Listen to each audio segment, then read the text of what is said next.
Salut l'équipe. Klay Thompson pour un énorme game winner dimanche soir. Ja Morant qui répond aux Warriors avec 47 points 2 jours plus tard. La veille, c'est Luka Doncic qui a détruit la défense des Suns avec 45 pions. Pendant ce temps-là, Celtics et Bucks sont repartis pour un remake de Braveheart. Et oui, encore une fois, on vit des playoffs exceptionnels. Et pourtant, cette semaine, ce n'est pas la NBA post-season qui était en top tendance. Et pour cause, Joel Embiid en équipe de France. Tu m'étonnes que ça vaut la vedette. C'est un petit peu comme si Thomas Dufan, invité à mon jubilé, déboule avec Michael Jordan pour jouer. Ben oui, tu m'étonnes que c'est pas avec moi qu'on va prendre le plus de photos. L'idée Joel Embiid en bleu est donc de retour. Il est allé à la muscu pour revenir sous stéroïdes, non pas comme une simple rumeur, mais bel et bien comme une information bien costaud. Et forcément, ça fait réagir et ça déchaîne même les passions, un petit peu comme quand tu grilles un texto ambigu et que tu dois attendre le soir pour une explication. Tu te fais des films à la Christopher Nolan 100 fois dans ta tête et le temps n'a plus d'importance. C'est un petit peu ce qui nous arrive à tous en ce moment. Car dans toute cette folie médiatique, où je lis tout et son contraire, moi, j'ai surtout envie d'entendre le principal intéressé nous expliquer pourquoi il veut porter ce maillot si cher à nos cœurs. Ça sera forcément plus intéressant que fan Jojo Sixers MVP sur Twitter qui nous donne des drôles de leçons d'objectivité. Peu importe, ça ne sera pas pour tout de suite. Et quoi qu'il arrive, j'ai l'impression que personne ne sera d'accord. Donc au final, autant se remettre au playoff NBA.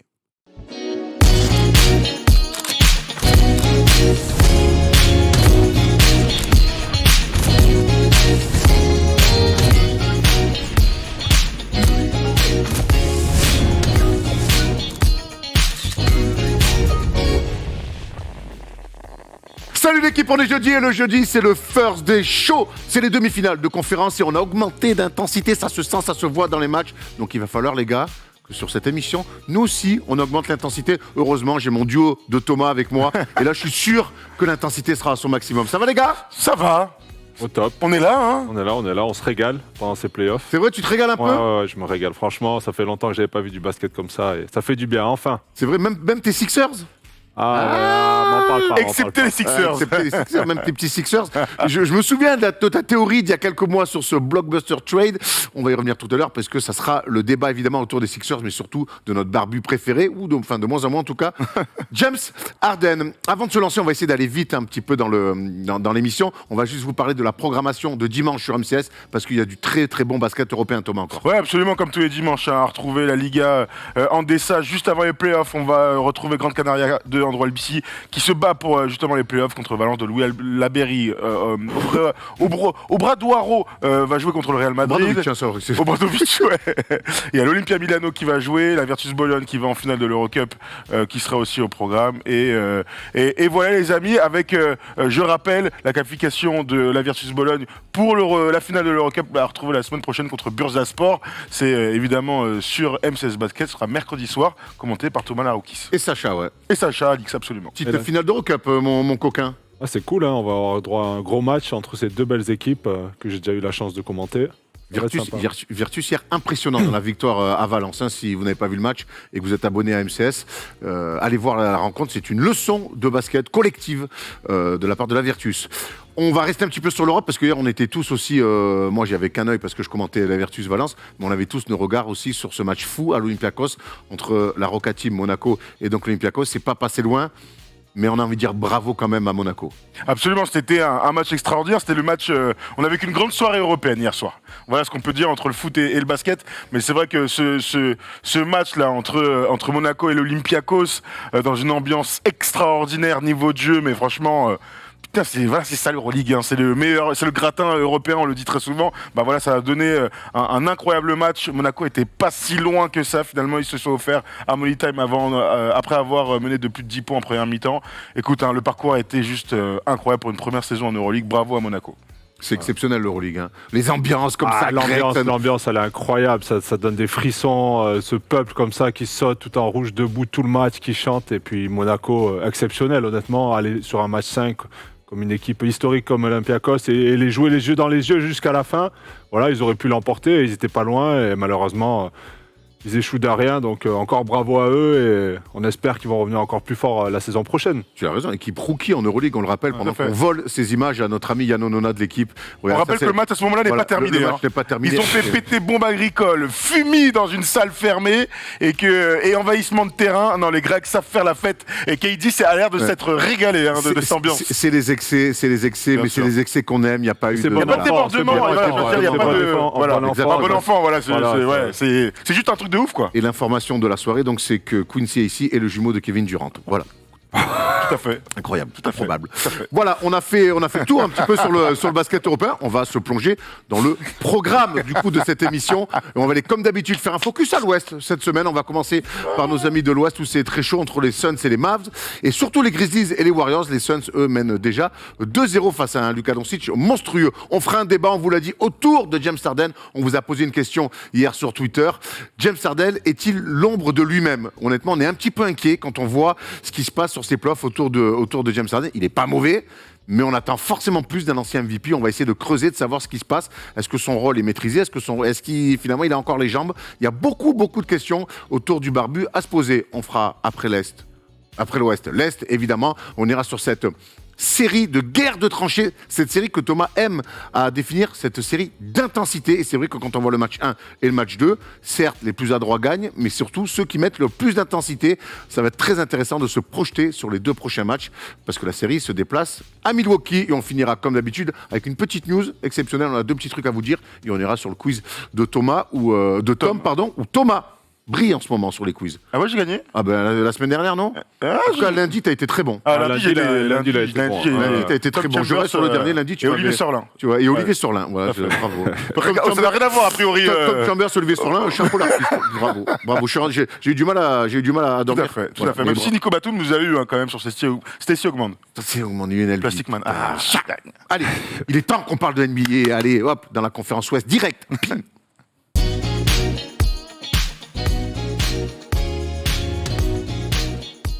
Allez, on attaque direct sur le plus chaud et forcément, ça se passe au soleil d'Arizona, à Phoenix, où les Suns mènent 2-0 malgré un Luka Doncic, Thomas, d'exception. Mais les Suns sont pour l'instant bien plus forts que les Mavs sur les 2 premières rencontres qu'on a vues. Absolument, on a vu un bon match de basket hier soir dans ce Game 2. Luka, on va commencer par lui, tu as raison de le préciser, a été très très fort en première mi-temps, ce qui va poser beaucoup de questions qu'on va pouvoir se poser ensemble sur cette équipe des Mavs. Ce qui a à ressortir surtout, c'est la performance de Chris Paul en 4e quart-temps. Honnêtement, il a été encore une fois extraordinaire de leadership, extraordinaire de lecture, il met 14 points, il rate qu'un seul tir. C'est lui qui fait la différence. Il y avait égalité à la fin, enfin à peu près, égalité d'ailleurs, à la fin du 3e quart. Il y a 20 points d'écart et 2-3 minutes de garbage time pour clôturer tout ça. Les Suns sont une meilleure équipe, il n'y a aucun doute, mais il y a surtout des individualités qui ressortent, que ce soit Chris Paul en fin de match ou Devin Booker qui met 30 lui aussi. Elle te plaît cette équipe des Suns là dans sa manière de maîtriser ce début de série face aux Mavs? Il y avait 2 matchs à domicile, il y a un grand Luka et finalement ils font le taf en gagnant leurs 2 matchs à domicile en étant très propres. Le contrôle de cette équipe elle est impressionnante parce qu'ils sont jamais inquiétés. Même si les Mavs sont pas loin, je les sens pas inquiétés. Ils déroulent leur jeu, il y a des options un peu partout. Ayton fait une énorme série. Franchement, pour moi, à l'heure actuelle, c'est sûrement la meilleure équipe de la NBA. On va revenir sur Chris Paul en chiffres un petit peu parce qu'on a des stats assez incroyables sur notre ami. Les Suns, de manière générale, ont shooté à 64,5% hier soir. Donc, c'est le record de franchise en playoff. C'est pas mal. Mais Chris Paul, donc, 63,8%. Donc, il shoot dans le 4e quart-temps depuis le début de ses playoffs. On se souvient quand même que Chris Paul, l'année dernière, il rate un petit peu 2 matchs très importants, 2 fins de match importants en finale NBA. Je sais pas si vous avez cette sensation. Dans le run. Il est très bon dans le run, mais... On se souvient de ses ballons perdus. J'ai l'impression qu'il est revanchard, mais dans le bon sens du terme, plus que jamais. Ah oui, c'est clair. Il a une attitude fantastique. Alors, on connaît la valeur du joueur. En point guard, c'est pas une réputation surfaite. Il est vraiment exceptionnel. Mais c'est vrai qu'à son âge, il a 37 ans en 2 mains. Tu peux te poser la question de est-ce qu'il a déjà été aussi fort, parce qu'il a eu des meilleurs stats à un moment dans sa carrière, sans aucun doute. Il est le leader avec Devin Booker, mais l'impact qu'il a dans les moments importants, et James Harden tout à l'heure, on va en parler, les meneurs de jeu, c'est pas que faire des passes, bien gérer le tempo, mettre les autres dans les meilleures dispositions, c'est aussi gagner des games. C'est aussi prendre la balle et faire gagner des matchs sur une action, 2 actions, une passe D, un lay-oop, des tirs à mi-distance, et Chris Paul le fait parfaitement. Là, la stat est 63%, bah voilà, tu le sens de toute manière. Tu parles de contrôle, l'impact qu'il y a dans les fins de match, voilà, il est exceptionnel. Moi, j'aime bien comment il aborde les matchs, c'est-à-dire début du match tranquille, il fait jouer les autres, voilà. Tu sens qu'il force pas, ça déroule. Et puis dernier quart-temps, à chaque fois, il se dit bon, ok, là, ça commence à être serré, je vais faire la différence. Et puis il fait quoi, 9 sur 10 là sur ce match au dernier quart-temps, c'est incroyable. Son shoot à 2 points, il est inarrêtable. Je me demande comment. Enfin, il shoot dans tous les sens à 2 points et il porte son équipe quand elle en a besoin. Et voilà, c'est ce qu'on attend d'un meneur et d'un leader en tout cas. Chris Paul est exceptionnel. Devin Booker est très bon. très bon lui aussi. DeAndre Ayton fait plutôt le taf, même si sur ce match-là, Il y a eu des problèmes de fautes. Il y a eu un nombre de fautes sifflées dans ce match, mon gars. Tout le monde était en foul trouble. Donc tous les grands, on a vu Bismack Biyombo jouer, Javel McGee lui aussi. Tout le monde a eu des fautes. Hein. Dans Finney-Smith, Dwight Powell, tous les joueurs. Donc ça a été aussi. Enfin, Monty Williams a été obligé de coacher. On a un peu moins vu DeAndre Ayton. On a un peu moins vu le secteur intérieur dominant des Suns. Bon, on a surtout vu une meilleure équipe. Hein. On a vu une équipe, tu le dis, avec tous les joueurs que tu viens de citer, on a vu une profondeur côté Suns. Bien sûr. On a vu ce qu'on appelle dans le foot un petit peu un bloc équipe aussi.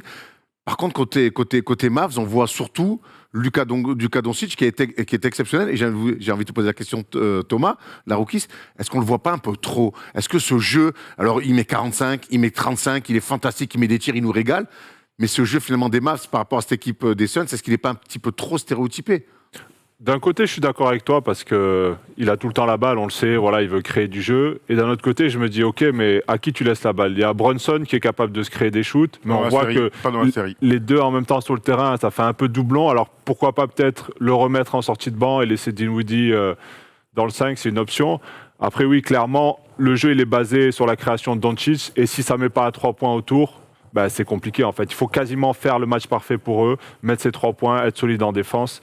Et sinon, ça va être très compliqué. En tout cas, en remporter 4, je ne vois pas trop. C'est compliqué. Ouais. Je te rejoins. La question, c'est est-ce que les Mavs sont Luka dépendants? Oui, on le savait évidemment. Le problème, c'est que la dépendance, elle doit être équilibrée quelque part. Que cette équipe soit Luka dépendante, il n'y a aucun souci. Ils vont en play-off comme ça. Toutes les équipes sont dépendantes de leur superstar. Déjà, voilà. absolument. Le truc, c'est que dans l'histoire récente, combien de mecs sont allés en finale en jouant comme ça, c'est-à-dire arrêtés et en jouant tous les ballons? LeBron en 2018. C'est le seul avec son équipe de bras cassés quand Kyrie n'est pas là. C'est la seule fois où tu as l'impression qu'il y a un gars qui marche sur l'eau, qui joue tous les ballons, qui met des game winners, enfin tu sais vraiment qui est au-dessus. Sauf que l'énorme différence entre les deux, c'est quoi? Le physique. Hein. LeBron, frère, dans les fins de match, il est toujours au top, c'est toujours le meilleur sur le terrain. Luka, il a une vraie tendance à chuter dans les fins de match. Il fait une première mi-temps extraordinaire, sa deuxième mi-temps, c'est plus difficile parce qu'il y a une bonne défense. C'est son next step, c'est arriver en forme physiquement en début de saison et peut-être commencer à penser à s'affûter parce que moi, au fil des années que je le vois, je trouve qu'il est en train de s'épaissir petit à petit. Et il faudrait pas c'est pas dans ce sens où on l'attend. Et il faudrait pas qu'il nous fasse une James Harden 2.0 à se laisser aller, à se dire ok, je suis archi fort, je peux jouer tous les ballons, pas de souci. Mais bon, le mec, il s'épaissit, il râle de plus en plus après les arbitres. Et en fin de match, il m'a toujours l'air un peu fatigué. Et il défend pas une cacahuète en plus. Ouais, donc ça va être un problème aussi pour gagner des titres. Il va falloir qu'il s'y mette un petit peu. Alors là. Il défend debout, il laisse passer les gars. C'est peut-être pour ça qu'ils sont sur un Gobert, justement, pour défendre cette raquette. Je sais pas ce qu'a dit Jason Kidd. Ça va être compliqué. Mais en tout cas, il va falloir aussi que cet été, il se remette en question et qu'il fasse les efforts s'il veut aller jusqu'au titre NBA. En tout cas, à très court terme, je te pose la question à Erwan, ils ont le droit aussi de proposer une attaque un peu différente. Ils ont le droit de mettre un tout petit peu de mouvement dans leur attaque, les Mavs. C'est la première année de Jason Kidd. Je pense qu'il s'est bien trouvé avec Doncic. Et pour moi, l'année 1 d'un coach, c'est intéressant de voir ce qu'il met en place. C'est compliqué de tirer des bilans. Maintenant, je pense que ce garçon-là, tu connais mon avis sur Luka Doncic, c'est un joueur unique avec lequel tu dois aller un jour en finale NBA au moins une fois. C'est le strict minimum des Mavs avec Luka Doncic. Maintenant, il va falloir, on en revient toujours à cette question, l'entourer comment ? On voit que Jalen Brunson notamment, qui a été très bon sur le premier tour, qui plutôt était bon en sortie de banc aussi. Sur la saison régulière. Sans Luka. Voilà, sans Luka. Bon sans Luka. Qui a été bon. Avec Luka, on voit les stats sont pas dégueux, mais surtout maintenant qu'il a tellement brillé face au Jazz, on attend de lui quelque chose qui, j'ai l'impression, il n'arrive plus à faire. Donc ça pose des questions. Certains qui te disaient après le tour face au Jazz, il faut lui filer 25 millions l'année, ou même 20 millions. C'est pour ça que... Après, est-ce que c'est pas à Luka aussi de se dire ok, j'ai un Brunson à côté de moi, tiens un peu, prends la balle, je vais me cacher un peu dans le corner, vas-y, joue. Tu vois, fais tes situations aussi. C'est à lui aussi d'analyser ça et au coach aussi de mettre des Parce choses que en place pour. ça se défend, on moi, parle d'entourer. Moi, pour moi, Dinwiddie peut créer, peut faire oublier Oui. Luka, moi, je suis persuadé que Luka sans ballon peut être fort aussi sur des remontées, sur sur de l'attraper, C'est au coach de mettre tout ça en place, de dire écoute Lucas, le premier part, voilà, t'as un truc, repose-toi un peu, peut-être aussi pour qu'on reste au contact jusqu'au dernier quart-temps. Et dernier quart-temps, vas-y, pas de souci, prends les ballons et fais la différence. Du coup, la question qu'on a envie de se poser, il y a 2-0, la série va à Dallas. Comment Dallas peut en prendre un face aux Suns? Est-ce qu'on peut imaginer un sweep? On peut imaginer un sweep, on peut imaginer aussi Dallas gagner le match 3. Pour moi, la grande clé de cette série, c'était comment Dallas allait défendre. Donc, comment ils allaient se comporter à l'intérieur, comment ils allaient tenir le choc des grands du physique. Là, tu vois, Biyombo, il sort de nulle part. Il a un plus 12 de plus-minus. Ça devrait pas exister si tu veux essayer de gagner un match. Donc, j'ose espérer que Dallas, en retournant dans le Texas, va être capable d'offrir une vraie défense dans le 4e quart-temps. Tu vois, de tenir le choc pendant 48 minutes. S'ils arrivent à tenir le choc, ils auront une chance de gagner un match. Pour l'instant, ils n'ont pas été capables de le faire. Donc l'idée de jouer en 5-out avec que des extérieurs qui shootent et donc de souffrir à l'intérieur de l'autre côté, c'est une tactique, c'est la seule tactique qu'ils ont en magasin, c'est important de le dire. Est-ce que ça peut marcher sur un match? Oui. Est-ce que c'est probable que ça marche sur un match? Pas sûr. Ouais, et ça marchera certainement pas sur une série, par contre. Ah, moi, non. Ah, Phoenix, c'est une meilleure équipe. De toute manière. Ouais, Il y a pas clairement, de doute, de toute façon, c'est une équipe un peu atypique. Ils n'ont pas vraiment de poste 5, c'est des C'est des faux Poel, mais bon, faux c'est un 5, petit, quoi. voilà, pas très grands. Après, à domicile, on sait qu'ils sont capables de réaliser des matchs incroyables où tout tombe dedans, ou en défense, ça leur réussit. Donc, ils peuvent en ramasser un. Pourquoi pas 2? Ça serait s'ils se font sortir 4-2, bon, ben, on pourra rien leur reprocher. Mais pour en tout cas battre les Suns, il faudra faire des matchs parfaits quasiment à chaque fois. Il n'y a pas de doute là-dessus. Le match 3, c'est dans la nuit de vendredi à samedi à 3h30 du matin. Moi, j'ai presque envie, et pourtant, c'est pour le bien de Dallas et de Doncic qui se fasse sweeper par rapport à un futur finaliste de conf, voire champion NBA, se dire, ok, à un moment donné, si on veut gagner, on a certes un bon mec, mais là en face, on a 2 gars superstars qui jouent ensemble bien. On a un mec, DeAndre Ayton. Je veux aussi qu'il s'inspire un peu. Quand tu prends des roustes face à des mecs qui vont loin, ça peut te donner des idées aussi. Okay, donc des fois, un sweep, c'est un mal pour un bien. Oui, complètement. Voilà, c'est une théorie qui n'engage que moi, mais dites-moi ce que vous en pensez dans les commentaires. On va dans l'autre série qui est pour le coup beaucoup plus disputée. Ou pas, Thomas, tu vas nous expliquer tout ça. Entre les Warriors et les Grizzlies, un partout. Et Ja Morant a été incroyable. Une fin de match où notre ami s'est plus rapproché un petit peu du cercle. Et ça, Thomas, ça t'a beaucoup plu. C'est ce que tu nous as expliqué dans Clutch hier avec Rémi Reverchon. Qu'il arrive à avoir avec son physique là, je sais pas, d'astronaute, c'est ça que je voulais dire, à aller chercher des angles pour sa main gauche, changer dans les airs, tac, et ajouter à ça le fameux teardrop dont tu parles, Erwan. Moi, j'aime bien dire que les stars, celles qui comptent dans les fins de match, ils arrivent à faire la différence à mi-distance. Et ben, t'es pas obligé de faire un fadeaway pour être très fort à mi-distance. Tu peux aussi avoir un teardrop, avoir des runners, avoir des trucs un peu en déséquilibre. Et lui, il a été parfait dans ce match-là. Franchement, son 4e carton, comme tu as dit, c'est à montrer dans les écoles de basket. Non, c'est un bijou. Ja Morant a montré dans les écoles de basket. Je suis pas persuadé que tout le monde ait les mêmes qualités athlétiques déjà de Ja Morant. Le reste, tout peut se bosser, c'est sûr. Mais donc voilà, victoire de Grizzlies 106-100. On a encore eu un Money Time, mais cette fois-ci, Thomas Laroukis, le Money Time, il est tombé côté Grizzlies avec un Ja Morant d'exception. Il a été exceptionnel. Il a porté son équipe à lui tout seul. Clairement, quand on voit autour de lui le niveau des joueurs, ils sont un peu tous passés au travers, on peut dire. Et voilà, il les a portés du début à la fin. Il a mis des 3 points, des pénétrations, il a défendu, il leur a tout fait. Alors, il n'était pas passé loin de remporter le match 1. Klay Thompson les avait assassinés sur un tir à 3 points, sur une erreur défensive, comme je peux le dire souvent. Je ne comprends toujours pas pourquoi il saute comme ça, mais bon, bref, c'est un autre débat. Et là, clairement, il remet la série à égalité. Mais pour moi, les Warriors, si ça commence à mettre dedans, ça va être très compliqué pour les Grizzlies parce que pour l'instant, ils sont catastrophiques au shoot, les Warriors. Ouais, je te suis complètement là-dedans. On a vu une victoire des Grizzlies avec un Ja Morant qui fait le meilleur match individuel de tous les playoffs. Donc il n'y a personne qui a mis 47 points pour l'instant dans ce round de playoff. Il a été extraordinaire de leadership.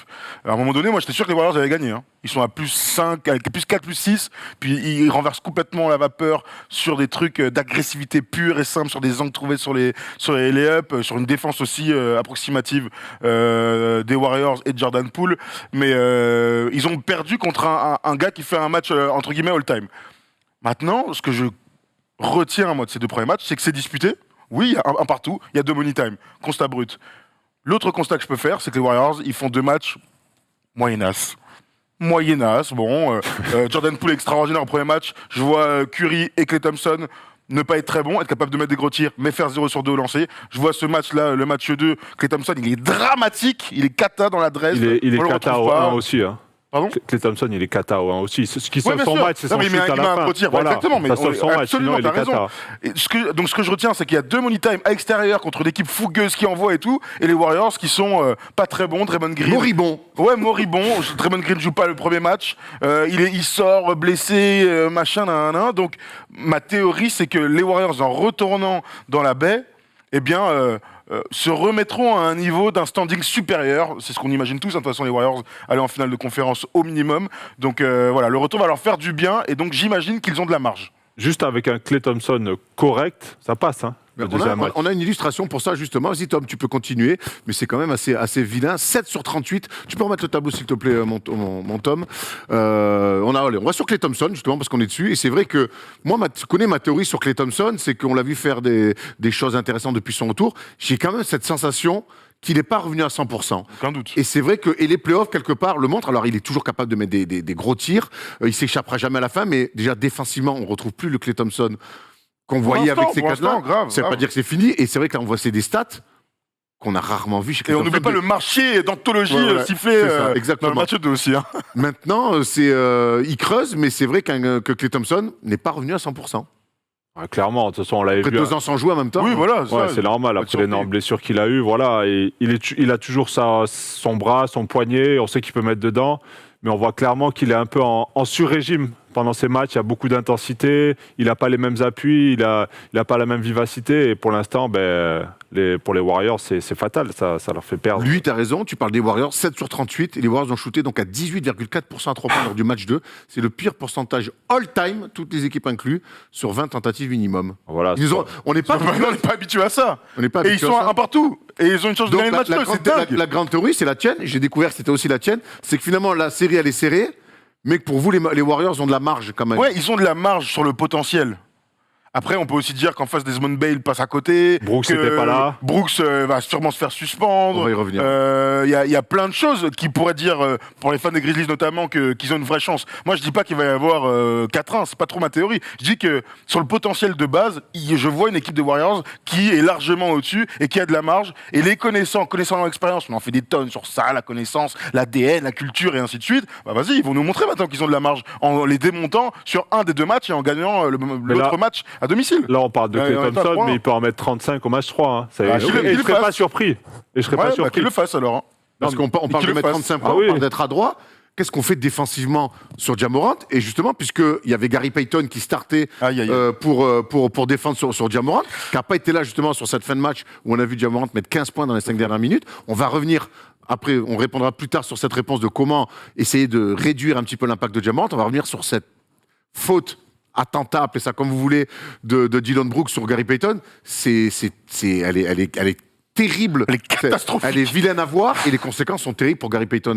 C'est horrible ce genre de faute. En plus, je pense vraiment qu'il fait pas exprès, il se fait emporter. Comment ça qu'il fait pas exprès? Non, dans le sens, en fait, au début, il veut le prendre d'entrée avant qu'il saute. Il est en sprint et malheureusement, il contrôle pas. Mais elle est affreuse. Et puis, moi, j'ai vu l'interview de Steve Kerr, qui en avait les larmes aux yeux, avec beaucoup d'émotions, qui parlait de Gary Payton. Mais des fautes comme ça, il faut au moins un match de suspension pour envoyer un message et dire, les gars, ça, on fait pas ce genre de faute. Parce que ça peut te... Ça peut ruiner une carrière. Au moment où on parle, on ne sait toujours pas s'il va être suspendu. On prend la déclaration de Steve Kerr.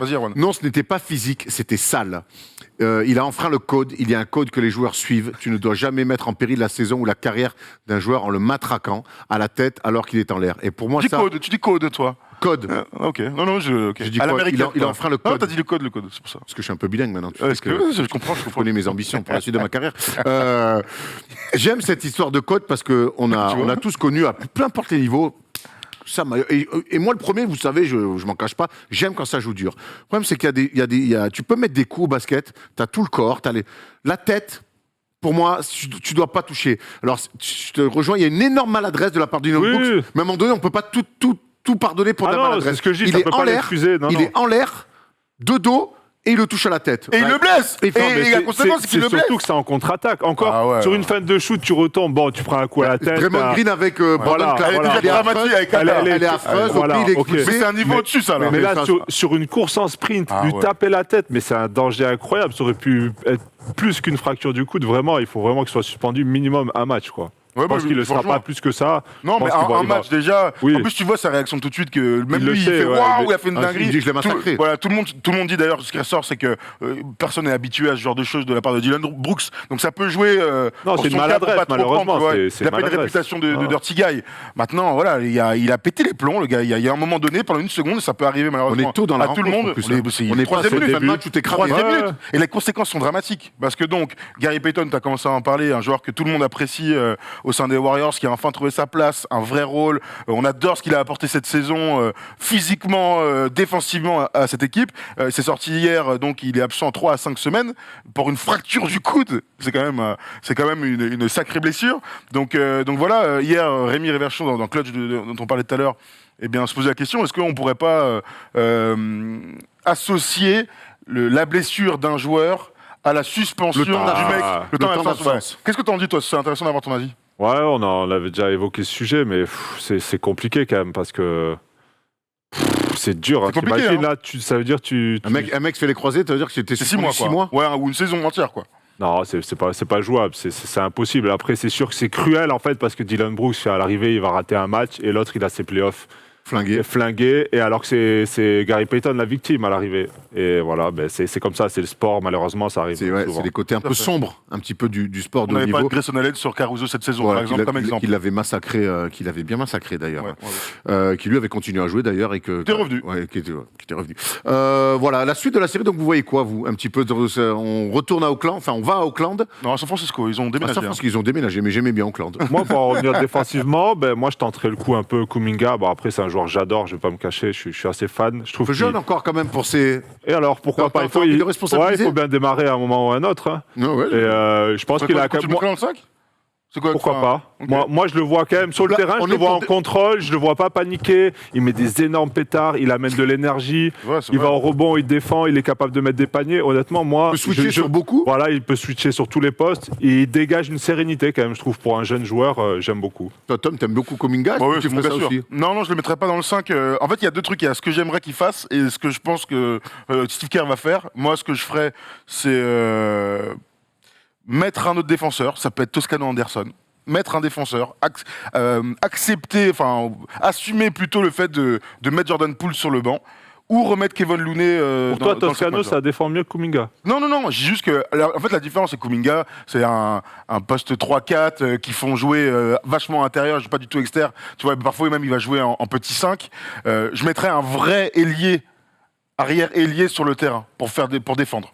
Tu vois, donc. Après, on peut mettre toi- les joueurs qu'on veut, hein, mais ça reste une défense collective à l'arrivée. bien sûr, Parce mais- que non, en non, un mais t'as contre raison, un, t'as raison. personne va l'arrêter. Non, mais du coup, l'autre truc que je pense, c'est remettre Kevin Looney dans le 5, jouer avec le 5 habituel avec Draymond Green, mettre Andrew Wiggins sur Ja Morant. Voilà, j'imagine qu'ils vont faire ça. C'est le plus simple, En tout c'est cas- facile à lire. En tout cas, voilà. on a vu que sur les fins de match, jouer avec Thompson, Curry et Poole, Ah, moi, tu connais ma théorie là-dessus, hein. ça posait Ah, je crois pas, un moi. problème et que tu parlais de ciblage défensif. Et là, clairement, Poole, il a été ciblé et les Warriors l'ont payé cher. Mais le truc de Jordan Poole, c'est que moi, je vais pas en vouloir à Jordan Poole de pas être un bon défenseur. C'est tellement un bête d'attaquant incroyable qu'il faut qu'il joue, le gars, il n'y a aucun doute. Le souci, c'est qu'il est très jeune, très naïf, qu'il n'est pas encore étoffé pour pouvoir défendre dans les fins de match. Donc, Steve Kerr a l'air d'être capable de prendre le risque de le faire jouer dans les fins de match. Moi, je ne pense pas que cette équipe des Warriors, je peux peut-être me tromper, hein, mais gagne le titre en faisant une def line-up, comme on aime bien l'appeler, avec Jordan Poole sur le terrain. Avec Draymond Green Donc, pour finir les matchs, hein, Pour finir les matchs. Et avec Wiggins en Dans 4. un Je money- n'y crois pas. Dans un money time. Tu peux pas avoir Curry qui a progressé, mais Curry et Poole sur le terrain dans les fins de match, je n'y crois pas. Dans un money time serré, évidemment. Ah oui, aussi, Sinon, à plus 40, ça va les couilles, il faut le cacher un petit peu. Mais non, tu peux pas casser deux mecs. Avant, ça cacher a deux marché mecs. parce qu'il y avait que Curry à cacher. Autour, il y avait, il y avait Harrison Barnes ou KD, il y avait Draymond Green, il y avait Klay Thompson, et il y avait Iguodala. Donc, Curry, c'est pas grave d'en cacher un. Devoir en cacher deux qui peuvent se faire cibler, c'est trop. Et Jordan Poole est beaucoup plus bas que Steph Curry défensivement dans les finales qu'on a pu voir. Ça, c'est sûr. En tout cas, moi, vous voyez quoi sur cette suite de séries? Si je fais ma théorie, je dis 3-1 pour les Warriors, 4-2 à la fin pour les Warriors. Moi, je reste sur un 4-1. J'avais dit 4-1. Ils prenaient 3 matchs d'affilée, là. Ouais. Ok. Écoute, après, on peut se tromper. Hein. Bah oui, clair. Heureusement d'ailleurs. Ils vont pas arracher la mousse de la planche pendant toute la série, quand même. Hein. On a dit ça pour KD et Kyrie. Hein. Ouais, c'est pas les mêmes J'ai positions un de peu tir. plus de certitude dans le jeu des Warriors. Hein. Tu connais, ils vont se réveiller. Hein. Mais écoute, il y aura toujours. Lakers fan Et la te beauté, dit ça. Hein. la beauté de ce métier, c'est qu'il y aura toujours un queumé pour venir te dire t'as vu ce que t'avais dit nanana. Et c'est pour ça qu'on vous adore. Allez, on va se lancer dans le débat. Oula, on va attaquer un énorme débat. James Harden est-il devenu que l'ombre de lui-même? Rien que ça, ça pourrait être un livre un petit peu presque à écrire, un roman. Tout à fait. C'est pas un roman, c'est le débat du First Day Show.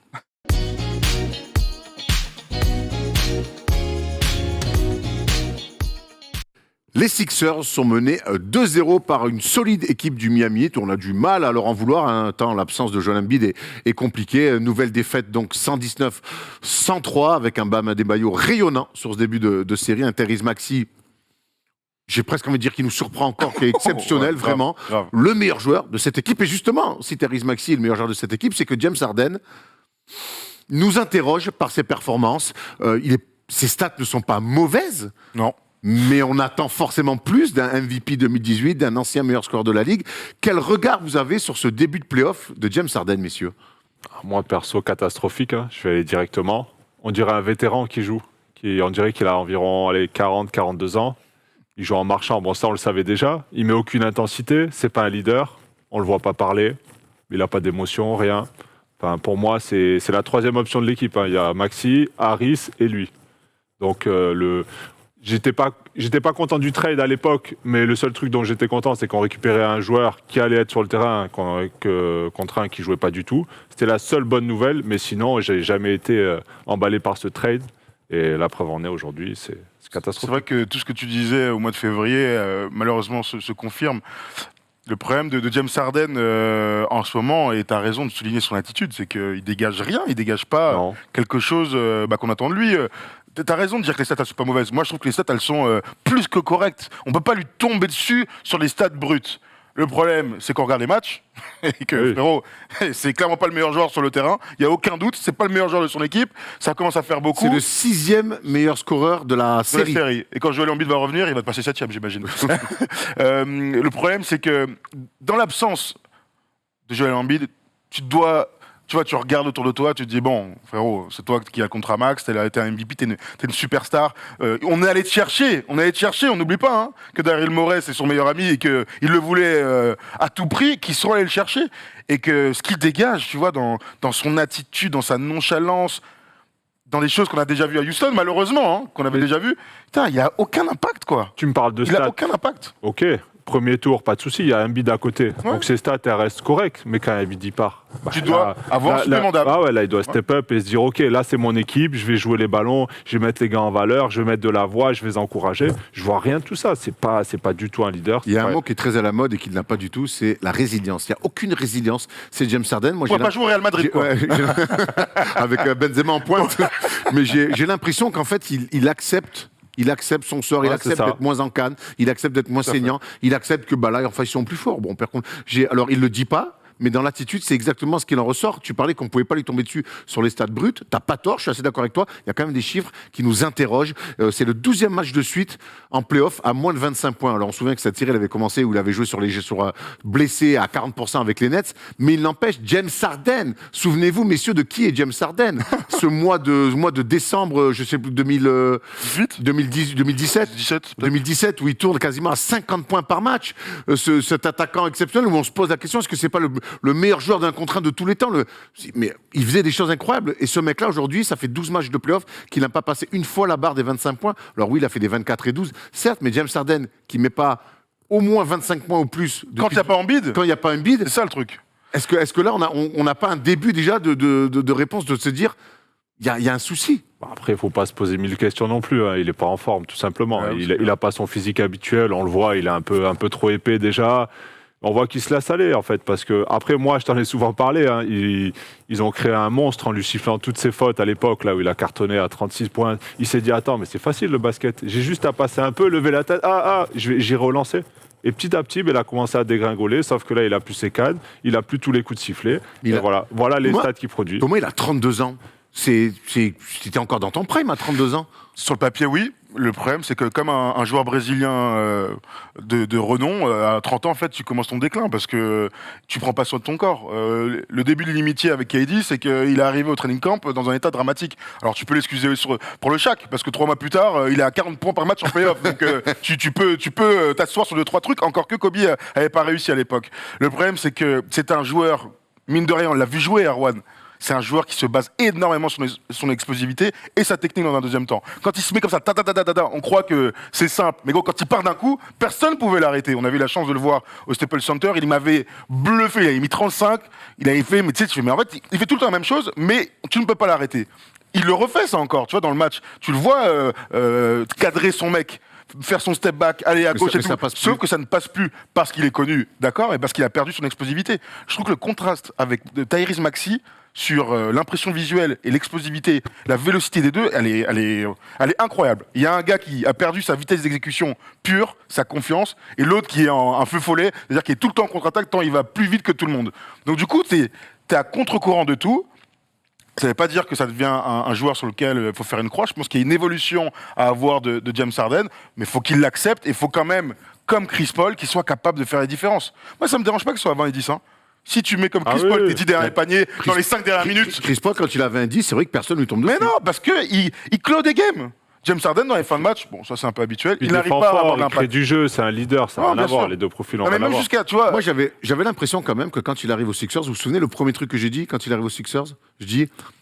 Je veux qu'il redevienne un peu plus scoreur que ce qu'il était au Nets. Tout à fait. Je pense que autour d'Embiid, il va falloir une. Alors, j'avais pas prévu que Tyrese Maxey fasse ce qu'il fait en ce moment, mais il n'empêche. Je voulais un James Harden redevenir un peu moins sénateur. Voilà, un peu moins sénateur. Et en fait, c'est pas du tout le cas. Et je trouve qu'il leur manque. Alors, avec Embiid, il leur manquait déjà. Je trouve, même s'ils ont passé les Raptors, ils se sont quand même fait peur. Parce qu'à un moment donné, je pense que lui, dans ses match-ups aussi, il met pas des écarts comme il faisait avant. Et là, quand il y a pas un beat, je trouve que qui à part lui doit en mettre le costume de sauveur, de leader, même dans l'attitude. Il a jamais été. Il se passe rien, ouais. Mais là, au bout d'un moment, on a l'impression qu'il y a un revers de la médaille qui est en train d'arriver et il est d'une violence terrible. Ouais, non, mais vous avez raison, hein. Franchement. De toute façon, il s'était plaint, il avait dit oui, non, mais l'été dernier, j'étais blessé, j'ai pas. Bon, ok, vas-y, si tu veux. C'est vrai qu'il a été blessé sérieusement. Oui, mais tu peux te retenir, tu peux manger healthy et tu vois, arriver quand même un peu fit. Bref, là, on va voir ce qui se passe. En tout cas, il va avoir tout l'été. Et pour moi, la saison prochaine, ça va vraiment être la saison pour lui où on va voir si il a vraiment envie ou pas de gagner un titre. S'il a encore la flamme. Voilà, s'il a envie de gagner un titre NBA, comme les LeBron James, les Giannis, les Curry. S'il a l'âme d'un champion, on va être fixé l'année prochaine. Parce que c'est un physique, c'est pas un petit physique. Non. C'est pas Ja Morant qui est comme ça, c'est pas Steph Curry qui sont des filiformes de base. C'est un buffle, il fait sans plombe. Quand même, il a un. Tu te rappelles son physique d'Okessi ? Ouais. Comme ça, la taillée. Mais non, il était déjà. Mais après, il était tracé. Oui, mais tracé, tanké. Après, les débuts à Houston, pareil. Pendant il est incroyable. C'est un but. C'est normal de se Il passait au physique, à l'épaule. Aujourd'hui, à l'épaule, il bouge plus personne. Et il a perdu son explosivité. En fait, le problème, c'est ça. Franchement, c'est tout con ce que je vais vous dire, mais. Si le gars n'est pas à 100% de son explosivité, donc de lui-même, je ne parle pas de blessure. Mais ça marche presque pour tous les joueurs. Ça marche pour pratiquement tous les joueurs, à part Boris Dio. Mais voilà, c'est ça, tu passes plus ton gars, tu passes plus l'épaule, tu n'as plus les up. Le nombre de flotteurs qu'il faisait, franchement, avant, il était inarrêtable. Flotteur, Capella. Il ne met même plus un flotteur. Parce qu'il n'est plus en confiance, parce que c'est une conséquence du fait qu'il ne soit plus à 100% de son explosivité. Il y a peut-être une histoire de blessure. On se souvient qu'il s'était blessé aux ischios avec les Nets. Gravement aux ischios. D'ailleurs, on se souvient qu'après, il était revenu en play-off. Il avait tiré d'ailleurs un peu dessus. On avait salué son retour d'ailleurs. On a dit bravo, franchement. Bravo. Là, pour le coup, on était dans la résilience qu'on aime. Mais ce qui est sûr, c'est quand on voit l'évolution, si on peut appeler ça une évolution, c'est sur le usage percentage. Mon gars, regarde-moi ça. La descente, la dégringolade. Alors 35, c'était beaucoup trop. 35, c'est quand il jouait tous les ballons. Mais là, 28, c'est un truc de resta. Clairement. 24, c'est un truc de deuxième, troisième option, qui a la balle souvent en main.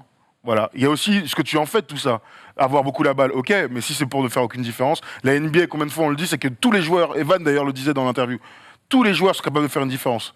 On disait il faut un meneur de jeu, mais en fait, il faut pas un meneur de jeu, il faut un mec qui soit capable de sanctionner les aides, de créer du jeu pour les autres, ainsi de suite.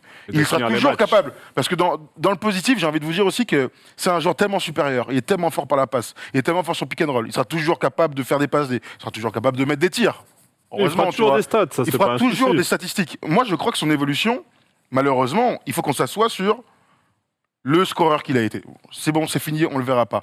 Donc il va falloir qu'il se réinvente dans un rôle de meneur, passeur, créateur de jeu, mais comme Chris Paul l'est aujourd'hui. Chris Paul, il est en pleine bourre à 37 ans. Ouais, mais je te parle là, je parle du profil. Quoi. Je parle juste du profil. Oui, mais c'est un bon exemple. Voilà, pour moi. je pense que c'est ça. On va pas te demander d'être à 25 points par match, ok, mais par contre, comment tu vas impacter les fins de match de ton équipe? Comment tu vas être un leader dans les moments qui comptent? Ce qu'il n'a jamais réussi à faire dans les grands moments de playoff. On se souvient qu'il avait été, il n'y a pas si longtemps que ça, MVP du mois de mars l'année dernière. Tout à fait, Ouais, ils sont arrivés à Brooklyn. Voilà, c'est quand même...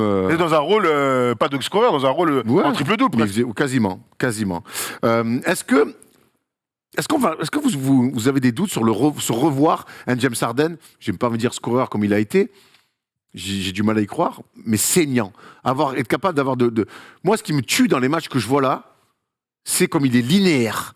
Comme on parle de James Harden, enfin, honnêtement, c'est important de remettre le débat au milieu comme ça. On parle de James Harden et je regarde les matchs face au Heat.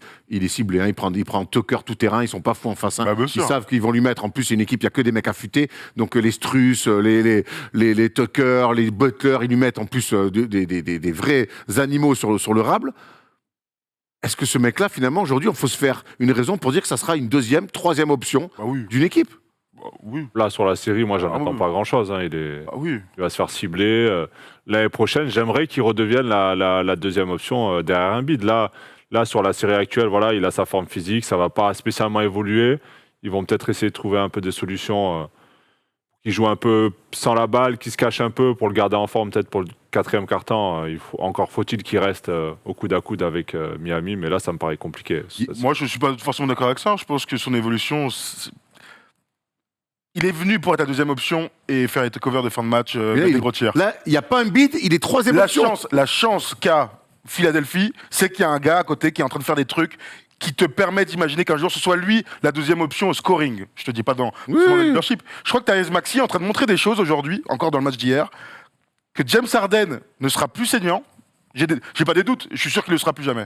En revanche, il est là maintenant, donc qu'est-ce que tu en fais? Tu l'utilises, tu vas pas le transférer, de toute façon il est là, donc tu vas essayer de tirer la quintessence de ce qu'il peut faire encore. Eh ben faut responsabiliser encore plus dans l'avenir, je te dis pas là maintenant, dans l'avenir Maxi.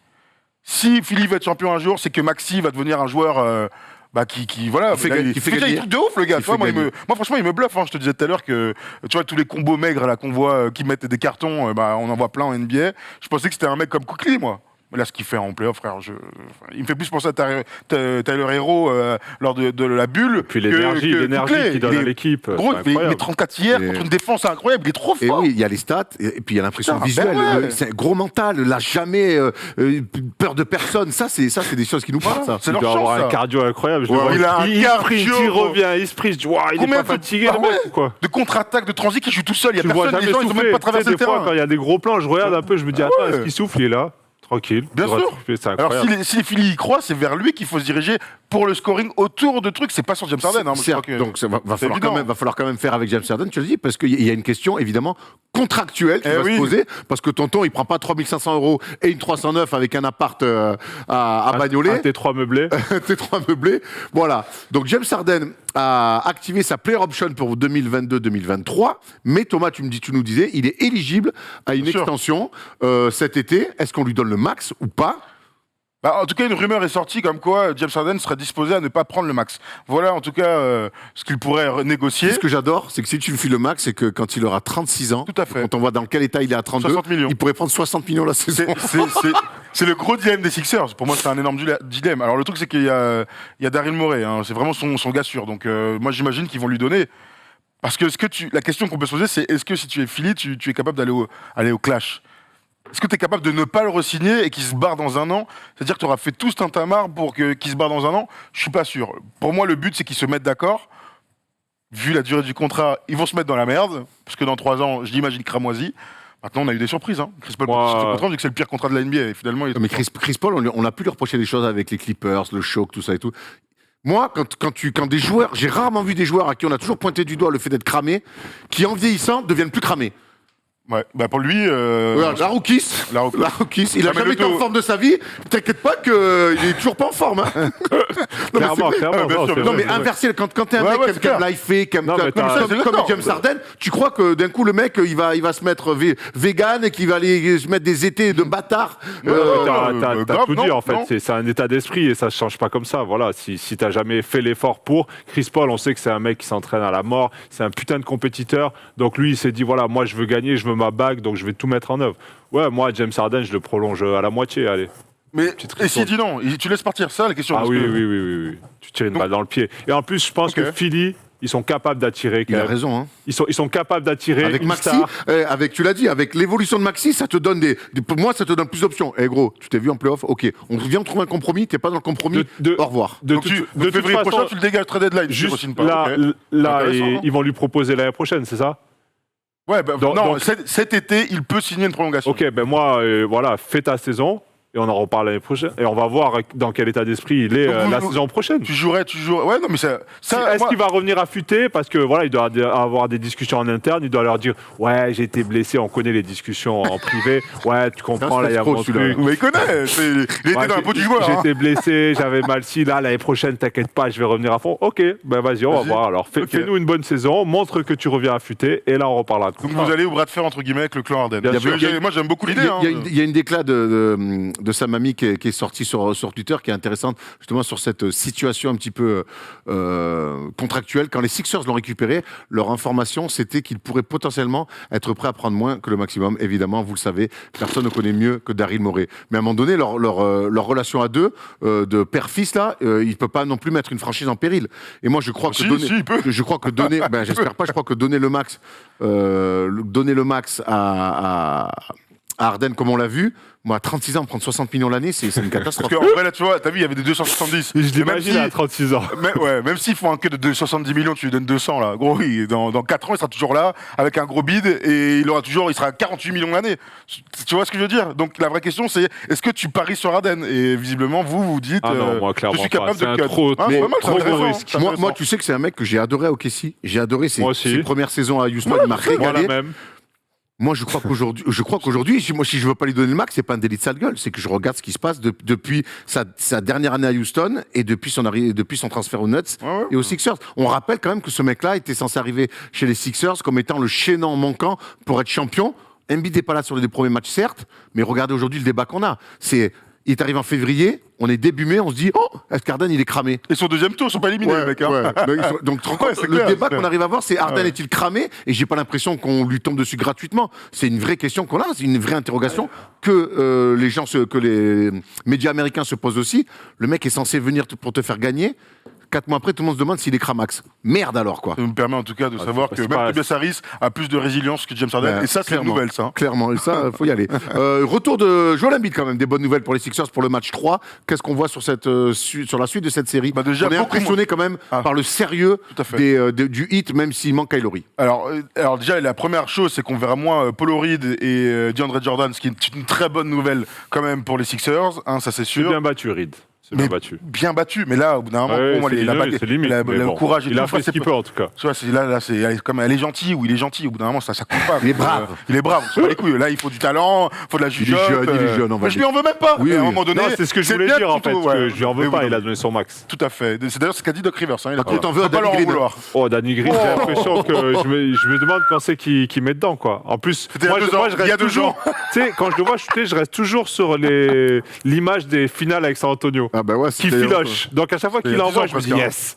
Putain, il en fout pas un Surtout enculé. qu'il met un énorme premier tir et derrière il rate tout. Oh là là là là. Non mais comment on voit la suite, le retour de Joel Embiid va tout changer.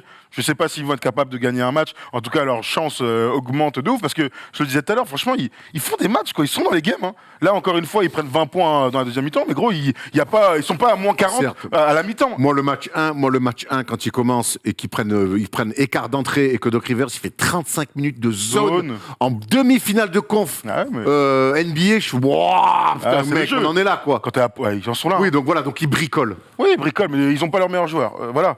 Alors, parlons un peu de Miami plutôt. Moi, ce que je retiens, c'est bon, ils sont très sérieux, bam, bla, bla, bla, bla, bla. Ce que je retiens, c'est que Duncan Robinson est sorti de la rotation au profit de Victor Oladipo. Ça, c'est un truc que j'imaginais pas, moi, hein, vu la place dans le projet de Duncan Robinson, le très beau contrat qu'ils lui ont filé. Victor Oladipo est revenu, il est en forme, il met encore 19 hier soir. Ça donne une arme de ouf défensive en plus. Ça fait un autre mec capable d'envoyer, que ce soit à 3 points, sur du drive ou en ISO. Il y a une vraie armada. Il y a une vraie armada à Miami. Bon courage pour Philadelphie pour gagner un match. Tu la vois comment, ton équipe de cœur, tes chouchous des Sixers Bah, sont en danger, là. Il va falloir un très grand Embiid. Je ne sais pas dans quel état il est, entre son poignet, sa fracture au visage. Ça va être quand même compliqué. Après, je sais que lui, il va tout donner. Il va vouloir les détruire, le connaissant. Et j'espère en tout cas qu'ils vont ramasser les deux à la maison, même si ça va être t'y très crois un peu compliqué. En tout cas, j'attends de voir la série vraiment commencer avec le retour d'Embiid, parce que là, pour moi, Miami, ils ont été en danger à aucun moment. Ils déroulent tranquille, ils font leur jeu. Ils ne sont pas inquiétés une seconde. Donc là, j'attends de voir le retour d'Embiid, ce qu'ils vont donner quand ça va être un peu plus... On sait que c'est une équipe de loubards. Ils se disent qu'ils vont, Oui, bien sûr. ils vont arriver à Philadelphie. Ils disent, si celui-là, on le prend, on plie tout. Donc ça va être très intéressant. Le match 3 entre donc les Sixers et le Heat. On va juste finir avec les Twittos à qui on a posé la question de savoir... Pardon ? On les a pas cette semaine, autant pour nous. C'est pas grave, mon Polo. On enchaîne avec donc le focus à l'Est. Mais dites-nous dans les commentaires si pour vous, James Harden est cramax quand même. En attendant, on va sur le focus à l'Est.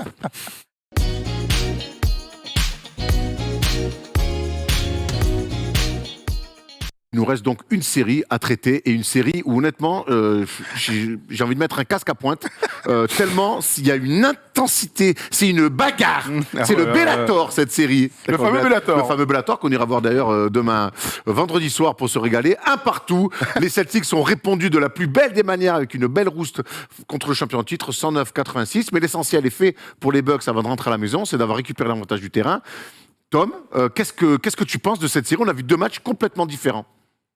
On a vu le premier match où les Bucks sont rentrés dans les Celtics, clairement. En plus, on avait vu la série où ils ont sweepé les Nets et on pensait que ça allait être eux qui allaient continuer sur cet état d'esprit. Et finalement, les Bucks ils ont répondu présent. On sait qu'ils sont capables de le faire avec Lopez. Ils ont toute l'armada pour.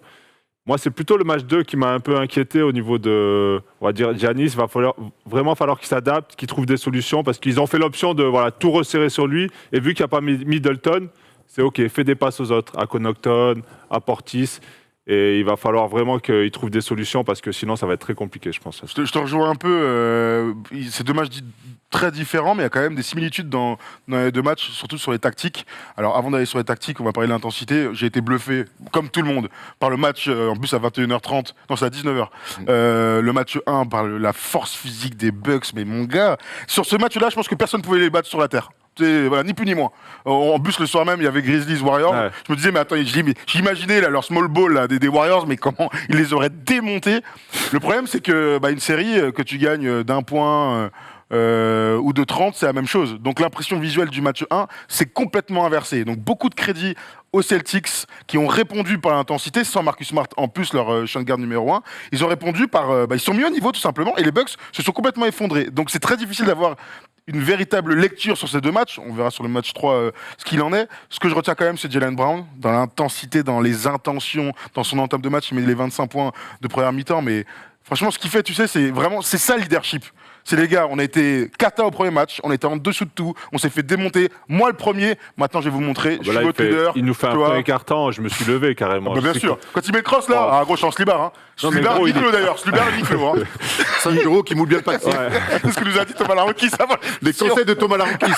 Bon, t'as pas attendu, ça fait longtemps qu'on a des Slibar. Il connaissait pas lui, il connaissait pas les Slibars. Je parlais Slibars. Ah ouais, les caleçons, pardon. Les caleçons. On est pas boxeur, caleçon. Boxeur, moi je suis pas encore assez vieux pour mettre des Slibars. Moi je suis en slip ce soir. Pas, toi. Non mais je mets de la vue, c'est de ouf quoi. Non mais Jaylen Brown, quel match. Il les a mis sur la voie et après ils ont suivi et tout le match ça a gardé cet écart. C'est pour ça qu'en même temps je me dis voilà, sans entre guillemets ce démarrage incroyable de Boston, Milwaukee ils ont essayé de revenir petit à petit mais ils n'ont pas eu cette adresse pour revenir au score et je me dis que sur les matchs à domicile Je les mets quand même favoris, les Bucks. Il y a une stat qui m'intrigue et j'aimerais avoir votre avis. C'est le nombre de tirs à 3 points pris par les Celtics sur ces 2 premiers matchs. Et il est colossal. Le premier match, ils en avaient pris 50 de tirs à 3 points. 18 sur 50. Ils avaient été complètement acculés. Là, j'avais l'impression vraiment qu'ils avaient pris des tirs parce qu'on leur offrait rien de plus. Sur le deuxième match, je crois qu'ils en prennent 20 sur 43. 20 sur 43. Donc ça fait 93 tirs pris. Pourtant, 43-50, il n'y a que 7 tirs d'écart. J'ai l'impression que dans le deuxième match, c'est des tirs bien mieux amenés, bien plus ouverts. Ouais, Et clairement. sur l'autre match, c'était plus un aveu de faiblesse. Est-ce que, mine de rien, finalement, cette série, elle peut aussi se jouer là, sur l'adresse des Celtics quand on prend Williams comme ça en facteur X? Non, sur l'adresse générale. Sur l'adresse générale, le premier match, les Bucks sont fantastiques d'adresse parce qu'ils leur marchent dessus. L'adresse, on pense que c'est il y a un jour sans, un jour. Non. C'est comment ils sont pris, l'intensité, qu'est-ce qui est dessiné en amont. Est-ce que c'est les tirs que la défense te donne ou est-ce que c'est toi qui les choisis? Il y a plein d'autres choses qui rentrent en ligne de compte. Et dans le match 1, les Bucks ont été très adroits parce que plus physiques. Dans le match 2, les Celtics ont été très adroits parce que beaucoup plus physiques. C'est aussi con que ça. Donc je te rejoins un petit peu. Est-ce que l'adresse des Celtics, non, c'est l'adresse générale qui va compter? Parce qu'il y a tellement de monde dans les deux raquettes. Quand tu rentres dans la raquette, quand tu es un joueur de Boston, il y a Giannis, il y a Brook Lopez qui viennent te mettre des trucs, des contres, des fautes, des machins. Donc c'est difficile de marquer un lay-up. Mais ça marche de la même manière. Giannis, tu en parlais un petit peu au début, Giannis, il a un mal fou à marquer des paniers. Alors il est fort. Il est imposant, c'est un super joueur, donc sur le match 1, il fait passe de ouf, mais t'as vu ses pourcentages, ils sont dramatiques pour un joueur. Il y a énormément de situations là où ça vient fermer, les gars ils sont combien, ouverts, ils sont là, ils sont ouverts tout seuls, il va falloir, je pense qu'il va le regarder à la vidéo, mais il y a vraiment des possibilités de trouver des mecs ouverts à 3 points, après il reste plus qu'à mettre dedans. Et donc pour répondre un peu à ta question, moi je pense surtout, c'est pour les Bucks, s'ils veulent s'en sortir, c'est comment Giannis va réussir à gérer cette densité dans la raquette. On a compris que Grant Williams et Ford lui poseraient des problèmes. Ils sont chiants, ils sont intelligents, ils sont bons sur les pas latéraux, donc il va trouver parfois des ouvertures parce qu'il est trop fort. Mais en fait, sur la longueur, sur tout le match, il est vraiment très embêté. Il le contrarie. Voilà, il est contrarié. Ça me fait penser un peu à Durant, c'est dans un style différent, bien sûr. Dans un jeu statique, il ne sera pas gagnant, je pense. Il va vraiment falloir qu'il joue en mouvement, peut-être prendre des écrans, se passer la balle et récupérer. Là, c'est vraiment statique. Il est tête de raquette. Alors Ford, il défend très bien sur lui.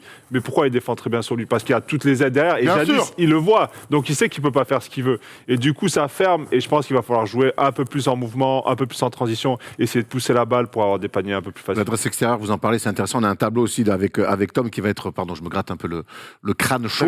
T'avais une idée. J'avais une idée. Surtout, j'avais un tableau à lancer parce que Tom me l'a montré en début d'émission. Il est intéressant sur l'adresse extérieure, un peu le comparatif.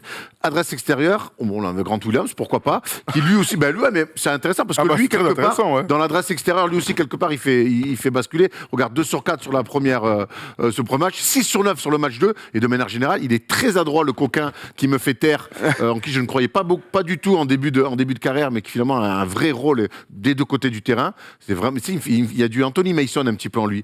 On peut compare aussi à PJ Tucker. Il y a PJ Tucker aussi, exactement. Défenseur, voilà, cette stat, c'est celle-là. C'est 20 sur 43, donc tu vois, sur le match, sur le franchise playoff, sur 3 points inscrits lors du match 2, c'était plus... Alors 20 sur 43, c'est le record de paniers marqués par Boston dans le match 2. Ils avaient 3-18 en playoff. En face, donc 3-18 en face, et regarde voilà. à l'intérieur, par contre, si on peut enchaîner, mon Tom, c'est un peu brouillon, je suis désolé, points inscrits dans la peinture, mine de rien. Tu vois, ça, c'est sur le match 2, ça, Tom? Les Bucks, il y a un plus 30 malgré tout là-dessus. Ouais, mais c'est pas choquant. C'est juste par rapport au profil des stars. Giannis, il est dans la raquette, il va mettre des paniers dans la raquette, voilà. En face, c'est Tatum et Brown qui ont été extraordinaires d'adresse. Donc, moi, je suis pas choqué par la stat brute. La stat brute, on fait ce qu'on veut. Par contre, tu vois l'impression visuelle. Ouais, il y a peut-être 54 points marqués, mais d'habitude, ils en marquent peut-être un peu plus. Et ils sont beaucoup moins contrariés. Et surtout, dans leur jeu, ils sont contrariés. Donc, je suis pas tant choqué par cette stat. Il y a un dernier point sur lequel je veux aller. On n'a toujours pas vu de Money Time. Tout à fait. Et on espère en voir, parce qu'on se régale. Et c'est vrai que s'il y a Money Time, là, pour le coup, t'aimes bien le dire que les Bucks, s'il y a Money Time, c'est là où finalement l'absence de Chris Middleton va se faire le plus sentir. Parce que c'est lui, on se souvient en finale NBA la saison dernière, c'est lui qui clôt les games. Attends, la perte, elle est énorme pour les Bucks. Et là, il va falloir s'en remettre à Jrue Holiday, je pense.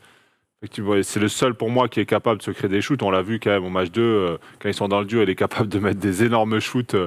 Ça reste un joueur incroyable et il va falloir lui donner la gonfle en fin de partie. Et J'ai surtout l'impression que les Bucks doivent éviter au maximum d'aller dans un money time. Alors des fois tu choisis pas parce qu'en face c'est une bonne équipe, mais vraiment je crois que ils auraient tout intérêt à s'éviter un money time. Alors c'est plus facile à dire qu'à faire évidemment, mais quand ils ont gagné, il n'y avait pas de money time. Voilà. Donc pour aller dans ce sens-là, ils sont capables de désosser les mecs sur 3 quarts temps.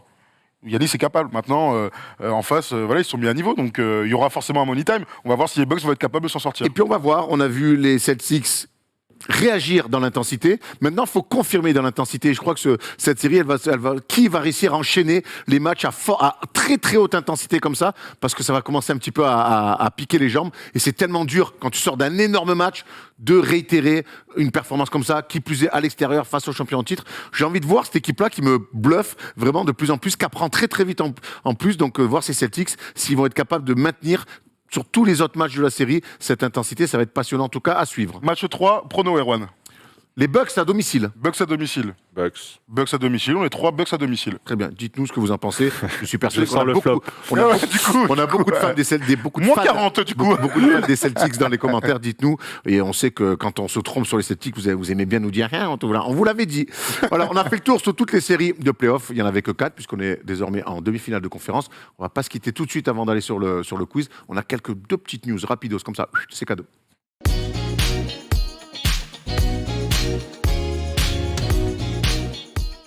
Deux news, une dont on va beaucoup parler, un peu plus parler que l'autre. C'est donc la première, c'est Ben Simmons qui va se faire opérer. Voilà, c'est une news en brut. Ah ouais, du tout. Ouais. Ben Simmons va se faire opérer. Et la deuxième, donc. Tu veux que je dise quoi il y a plein de trucs. T'as fait médecine, toi. Parle-nous un peu. Non, mais par contre, toi, t'as été souvent blessé au dos. Tu peux. Je me suis fait opérer du dos. Donc. Bon bah alors, il était blessé sur toutes les parties de son corps. Ah oui, j'ai le corps en charpie. Ouais. Mais non, le dos, c'est la pire blessure. Moi qui ai fait cheville, un peu genou, de ça, le dos, quand t'es blessé au dos, c'est fini. 3-4 mois de rééducation derrière. Bah ouais, donc on espère qu'il sera prêt pour le training camp. Non, mais et on en connaît beaucoup des joueurs qui ont eu des blessures au dos. En Europe, il y a toujours des pépins qui reviennent. C'est très compliqué. Parce que je sais que tu voulais aller vite sur celle-là. Très bon transfert de la passe des Sixers. Voilà, il y a deux choses. Il y a le transfert Kata, le fameux win-win, qui n'est pas du tout win-win pour l'instant. Perdant pour le moment. Et l'autre info, c'est surtout sur la com globale. On parlait quand même d'un retour pour ce fameux match 4. Mais oui. Finalement, il ne revient pas. Il se fait opérer du dos. Donc, on a aussi les sujets psychologiques qui sont venus sur la table. Il y a quand même beaucoup de zones d'ombre autour de Ben Simmons. On va surtout souhaiter qu'il revienne à 100% pour le juger sur le terrain. Moi, c'est tout ce qui m'intéresse. Qui n'a pas envie de revoir Ben Simmons à 100%? Je sais pas. Les fans de Philly. Non, quand même. Je sais rien, moi. Voilà, on voit le medical update. Ouais. Très bien. C'est pas moi qui l'ai écrit, promis. On enchaîne avec un mec qui, lui, est bel et bien sur le terrain. C'est Tyler Hero qui a été récompensé, sans surprise, avec l'award du Six Man of the Year. Normal, mon Tom. Normal, il fait une saison incroyable en sortie de banc. On l'avait vu incroyable dans la bulle, on l'avait un peu découvert. La saison d'après, il s'était un peu cassé les dents. Et là, il a accepté ce rôle de 6e homme, on dirait avec, comment on peut dire ça, avec plaisir. Et voilà, c'est un rôle qu'il adore, un peu à la Jordan Clarkson. Il sort, il balance dans tous les sens et il le fait très bien. Non, c'est au-dessus. C'est un meilleur joueur. Oui, c'est au-dessus. Je parle un peu dans le rôle. Oui, c'est au-dessus de Clarkson. Il crée du jeu, il défend, voilà. Et c'est un régal à le voir jouer. Ce qui est sûr, c'est que les 6e hommes, c'est vrai qu'ils ont beaucoup le même profil, des pétards ambulants venus du banc, Lou Williams, Jamal Crawford, Jordan Clarkson. C'est une bête de récompense pour un bête de joueur. Alors j'ai vu quelques enflammades. Je sais plus qui l'a dit d'ailleurs. Peut-être le Shaq, non? Il disait qu'il fallait le comparer à Luka et à Trae Young. Bon, on va quand même se calmer, les amis. On parle de deux mecs qui sont leaders d'une franchise et leaders d'attaque. Pas qu'ils ne soient pas leaders d'attaque, mais c'est un autre métier. Les jeunes qui arrivent en NBA ne pensent souvent qu'à marquer des points pour obtenir un contrat. Personne n'est dans ma situation. Je suis dans une équipe qui gagne, qui joue pour un titre. C'est une bénédiction de pouvoir tout faire, marquer, avoir des minutes, progresser et gagner. Super déclaration d'un mec sur lequel on avait quelques doutes parfois, qui disait des dingueries. Moi, je vois surtout un mec mature dans cette déclaration et qui est récompensé très vite par un trophée en NBA. 20 points par match en sortie du banc, c'est un truc de ouf. Je crois qu'apparemment c'est bien bossé côté. J'ai l'impression. Côté Miami. Il y a un mec qui s'appelle Patrick quelque chose là, voilà. Bon joueur. Regarde. Dans le gratin des joueurs qui ont marqué le plus de points en sortie de banc, donc plus de 20 points par match. Franchement, c'est exceptionnel. Surtout dans une équipe première à l'Est. Il n'est pas dans une équipe de clampin. Tout à fait. Et l'autre truc que je voulais dire, c'est que dans ce classement, le deuxième est Kevin Love. Et que moi, je trouve ça fantastique, honnêtement. C'est le grand retour de Kevin Love. Kevin cette Love a fait une très très belle saison dans une très très bonne équipe de Cleveland. Jamais j'aurais imaginé déjà que Kevin Love soit dans un classement de 6e homme de l'année. Ça me fait un peu penser à Anton Jimison. Tu te souviens avec Dallas, il avait pris le trophée, il avait dit j'espère ne plus jamais être dans la course pour ce trophée-là. Tu m'étonnes. Mais en tout cas, voilà, c'est un peu la renaissance d'un mec qui a un contrat énorme. On a un peu trop parlé de ça. C'est surtout un bête de joueur de basket. Et dans ce projet-là, il kiffe. Il kiffe et c'est une juste récompense d'être 2e de ce classement. On est content pour lui surtout. Voilà, Parce que ouais, franchement, on est content pour il a lui. traversé apparemment des périodes difficiles. Oui, il en a chié. On Il en est a chié, content de le blessures revoir et- prendre du plaisir Voilà, parce c'est qu'il ça. le mérite. Ça reste quand même un très bon joueur. Absolument. Complètement. De toute façon, on souhaite de mal à aucun joueur. Donc, quand les mecs traversent des moments compliqués, qui reviennent et qui sont contents de jouer au basket, non, mais c'est vrai. Des Mais fois, bien sûr. tu sais, des fois, t'as des mecs qui te disent ah, mais toi, tu l'aimes pas. Oui, enfin, c'est pas parce que t'aimes moyennement un joueur, Le joueur. que tu lui souhaites le La pire, mort. quoi. Ouais, voilà. C'est clair. On n'a rien contre l'homme, quoi. Voilà. le Il y en mec. a un à qui, surtout, on souhaite le meilleur, c'est Tom Serravino, parce qu'il déboule pour le quiz. Allez, à tout de suite. Maintenant.